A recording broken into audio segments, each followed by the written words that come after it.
جناب علی ان کتوں کا ذکر چھڑا ہے تو ذرا ایک اور زلزلہ خیز جو میں کہوں کہ ساری باتوں کو ایک طرف رکھو اور اس نماز کو ایک طرف رکھو، اس کے کفر میں کوئی شک نہیں ہے۔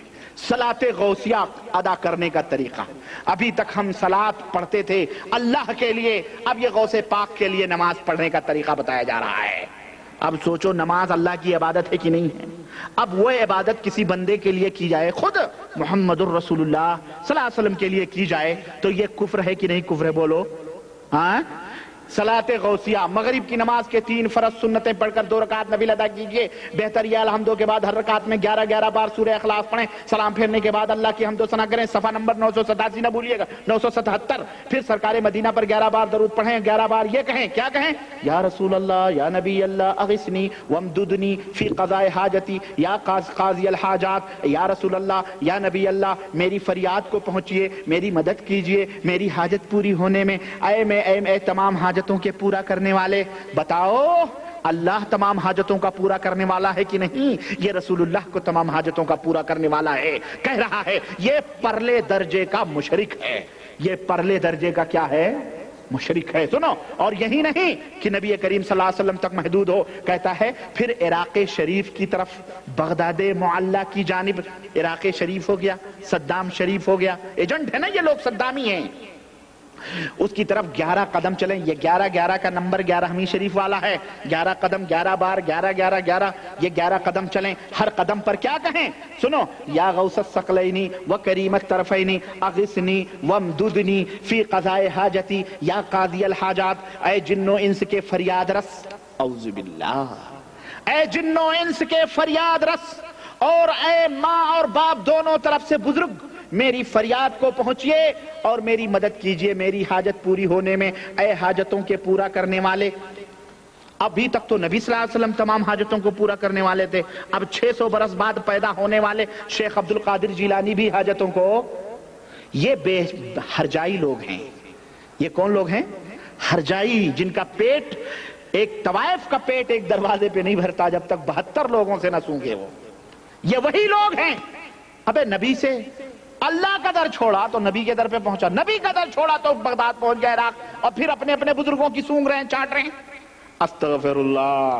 کہتے ہیں بہار شریعت بہوالا بہجت الاسرار، اعلیٰ حضرت شاہ احمد رضا خان اسی نماز 2 گانا کے بارے میں فرماتے ہیں کیا کہ حسن نیت ہو خطا تو کبھی کرتا ہی نہیں، آزمایا ہے یہ گانا ہے 2 گانا تیرا، کہ اگر نیت اچھی ہو تو میں نے آزمایا ہے کہ 2 گانا اگر آپ کے یہ گانا یعنی 2 گانا نماز یعنی 2 رکعت نماز اگر آپ کی پڑھ لی جائے تو پھر نیت اچھی ہو تو ہر تمنا اور ہر آرزو اور ہر حاجت پوری ہو سکتی ہے۔ استغفر اللہ۔ اللہ کی قسم جو لوگ غوث کے لیے نماز پڑھتے ہوں اور جو لوگ ایک عقیدہ رکھتے ہوں، اللہ کی قسم، رب کعبہ کی قسم ہے، اللہ اور اس کے رسول کی نظر میں ایسے لوگ مردود ہیں، کافر ہیں، مشرک ہیں، کیونکہ عبادتیں صرف اللہ وحدہ لا شریک کے لیے ہیں۔ یہ عبادتیں اپنے بزرگوں کے لیے کر رہے ہیں، غوث ثقلین کے لیے کر رہے ہیں، ان کے کفر کے لیے یہی کافی ہے، اور میں اس سے زیادہ اب کچھ نہیں کہہ سکتا۔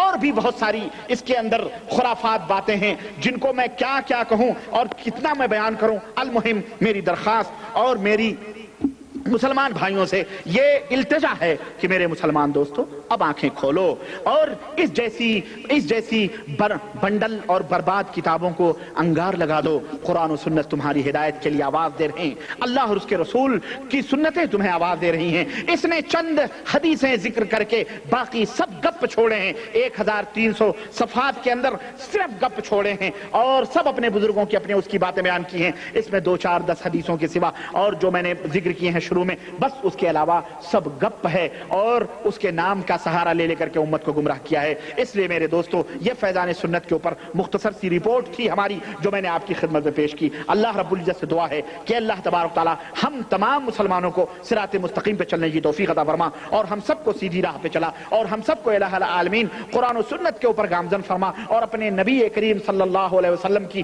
سنتوں سے محبت کرنے کی توفیق عطا فرما اور صحیح سنتوں سے اور ان جیسے میٹھے خطرناک شکاریوں سے اور ان جیسے میٹھے زہر آلود لوگوں سے اللہ امت کی حفاظت فرما۔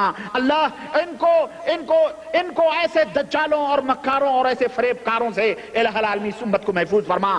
اور یہ پرانے شکاری ہیں، وہی مکے کے مشرکین ہیں جو نیا جال لے کر کے، نئے دانے لے کر کے امت کے اندر آئے ہیں، جنہوں نے لبادہ اڑا ہے اسلام کا، اور اسلام کے لبادے میں کفر اور شرک کی پرورش اور کفر اور شرک کی نشر و اشاعت کر رہے ہیں۔ اے پاک پروردگار، امت کو ان جیسے دجالوں اور مشرکوں اور مکاروں سے الہ العالمین محفوظ فرما، اور ہمارے بہن اور بھائیوں کی عزت و عصمت الہ العالمین ان کے عزت و آبرو کو محفوظ فرما، اور ان کو ان برے راستوں اور جہنم کی راہوں سے بچا لے مولا۔ الہ العالمین ان کو محفوظ فرما، آمین یا رب العالمین۔ وما علینا الا البلاغ، وصلی اللہ علی نبینا محمد وعلی آلہ وصحبہ اجمعین۔